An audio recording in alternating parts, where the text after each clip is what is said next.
Hello বন্ধুরা, সবাই কেমন আছো? আশা করি খুব ভালো আছো। আর তোমাদের আশীর্বাদে এখন আমিও খুব ভালো আছি। তো এতদিন খুব অসুস্থ ছিলাম, তার জন্য কোনো ভিডিও আপডেট দিতে পারিনি। আর এই যে আমি নিজে নিজেই সেজেছি, বিয়েতে গিয়েছি নিজে নিজেই সেজে।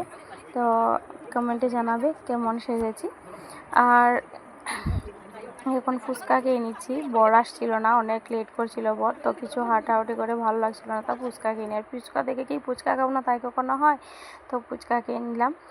আর এইবার চলে যাচ্ছি পরের দিন বিকেলবেলা বাসি বিয়েতে। তো ওরা বারবার বলে দিয়েছিল বাসি বিয়েতে যাব, তার জন্য আবার চলে যাচ্ছি বাসি বিয়েতে নদী পার হয়ে।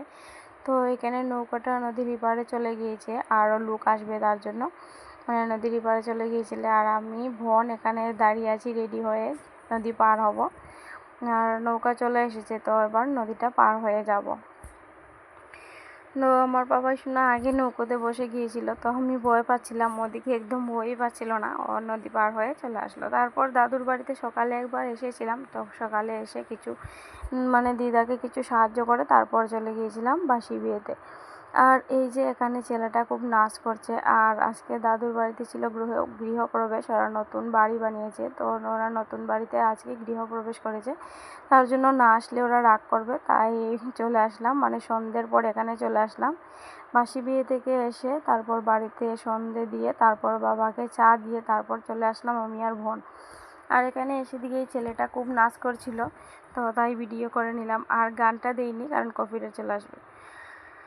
আর এখানে কিছুদিন পর ছিল রিসেপশন পার্টি, তো রিসেপশন পার্টিতে চলে আসলাম। আর কিছুক্ষণ এখানে বাইরে পকোড়া তারপর এটা সেটা খেয়েছি, খেয়ে কিছুক্ষণ এখানে নাচ দেখেছি। তো অনেক হিজড়ে ছিল এখানে, তো হিজড়েরা নাচ করেছে, তো এখানে বসে কিছুক্ষণ নাচ দেখেছি। তারপর চলে আসলাম, ওরা ডাকছিল মিষ্টি খাওয়ার জন্য, তারপর মিষ্টি খেতে এখানে চলে আসলাম। আর এদিকে গান দেখে দেখে মিষ্টি খাচ্ছি সবাই মিলে। আর ভীষণ ভালো লাগছিল, আর খুব সুন্দর গান করছিল এই মেয়েটা। তো গানটা আর তুলে ধরিনি কারণ কপিরাইট চলে আসবে, তার ভয়ে গানটা তুলে ধরিনি। খুব সুন্দর গান করছিল এই মেয়েটা। আর এখানে সবাইকে মিষ্টি দেওয়া হচ্ছে, আর এই যে জলের বোতল দেওয়া হয়ে গেছে। আর আমাদের সাইডে এখনও মিষ্টি আসেনি, ওরা খেয়ে নিচ্ছে, আর আমরা এখনও এমনিই বসে রয়েছি।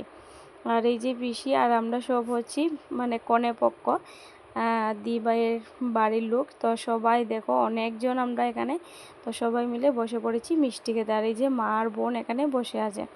তো মা দিবাইয়ের মায়ের কাজ করেছিলেন কারণ দিবাইয়ের মা নেই তাই। আর বাবা সোনাকে ভিডিও করতে গেলেই মুখটা এমনটা করে, তো ওর খুব রাগ হয় ওকে ভিডিও করতে গেলে। তো এদিকে মিষ্টি খেয়ে তারপর কিছুক্ষণ বাইরে আবার বসেছি, অনেক সময় ফটো উঠে অনেকক্ষণ ঘোরাঘুরির পর তারপর চলে আসলাম আবার খাবার খেতে। তো ভাতটা খেয়ে নিয়েছি, প্রথমেই দিয়েছিল লুচি আর আলুর দম। তো আমি কিছুই খেতে পারছিলাম না, রান্না অনেক ভালো হয়েছিল, ক্যাটারিংসটা ছিল ভুলে গিয়েছি। তো খুব রান্না খুব ভালোই ছিল, কিন্তু আমি খেতে পকোড়া খেয়ে নিয়েছি।